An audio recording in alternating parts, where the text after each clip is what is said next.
नमस्कार दोस्तों, स्वागत है हमारे YouTube चैनल भक्ति एक ज्ञानांश में।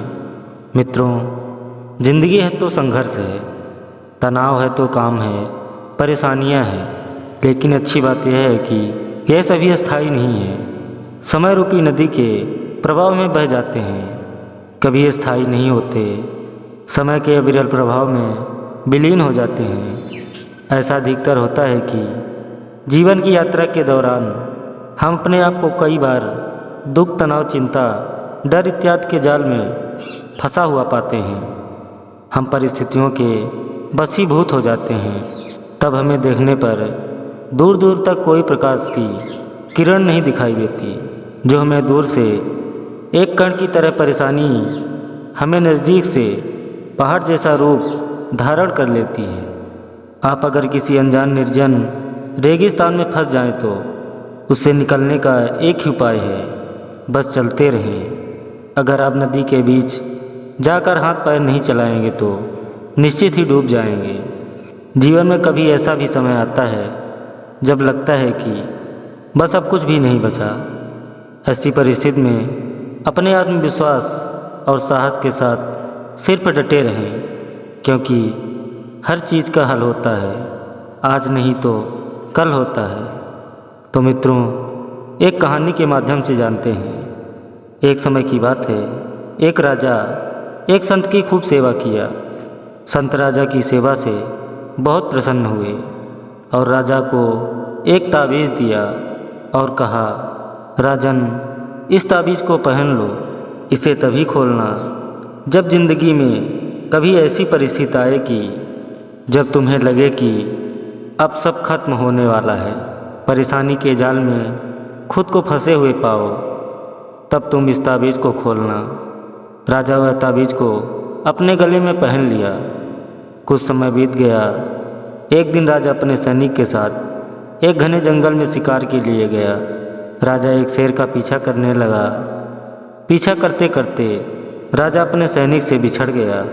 धीरे धीरे राजा दुश्मन राज्य की सीमा में प्रवेश कर गया। घना जंगल था और शाम भी हो चुकी थी। तभी दुश्मन सैनिक के घोड़ों की आवाज़ सुनाई दी। राजा अपने घोड़े को तेज भगाने लगा। राजा आगे आगे और दुश्मन सैनिक पीछे पीछे। बहुत दूर निकलने पर भी दुश्मन सैनिक पीछा नहीं छोड़े। राजा का भूख प्यास से बुरा हाल था। तभी उसे घने जंगल में एक गुफा दिखाई दिया। राजा ने तुरंत अपने आप को और घोड़े को उस गुफा में छिपा लिया और सांस रोक कर बैठ गया।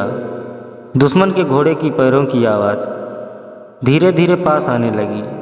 राजा को लगा कि बस कुछ ही क्षणों में दुश्मन हमें पकड़कर मौत के घाट उतार देंगे। वह अपनी ज़िंदगी से निराश हो गया। तभी उसका हाथ ताबीज़ पर गया और वह संत की बात याद करने लगा। उसने तुरंत ताबीज़ को खोला। उसे एक कागज़ निकला। उस कागज़ पर लिखा था, यह भी कट जाएगा। राजा को अचानक ही जैसे घोर अंधकार में एक ज्योत की किरण दिखाई दिया, जैसे डूबते को तिनके का सहारा। उसे अचानक अपनी आत्मा में एक शांति का अनुभव हुआ। राजा ने प्रभु का नाम लिया और अपने आप पर विश्वास रखकर वह स्वयं से कहा, यह भी संकट कट जाएगा। और वही हुआ। दुश्मन के घोड़े के पैरों की आवाज़ पास आते आते दूर जाने लगी। कुछ समय बाद शांति छा गई। राजा रात में गुफा से निकला और अपने राज्य वापस चला गया। तो मित्रों, यह सिर्फ राजा की कहानी नहीं है, यह हम सब की कहानी है। हम सभी परिस्थितियों में, काम में, तनाव के दबाव में इतने जकड़ जाते हैं कि हमें कुछ भी नहीं सूझता। हमारा डर हम पर हावी होने लगता है। हमें कोई रास्ता, कोई साधन नहीं नज़र आता। लगता है अब बस सब खत्म हो गया। जब ऐसा हो तो 2 मिनट शांति से बैठें और गहरी सांस लीजिए। कोई न कोई रास्ता ज़रूर निकलेगा। तो मित्रों, आपको यह वीडियो कैसी लगी कमेंट में ज़रूर बताइएगा। अगर आप नए हैं तो वीडियो को लाइक एवं चैनल को सब्सक्राइब करना ना भूलें। जय श्री कृष्णा। राधे राधे।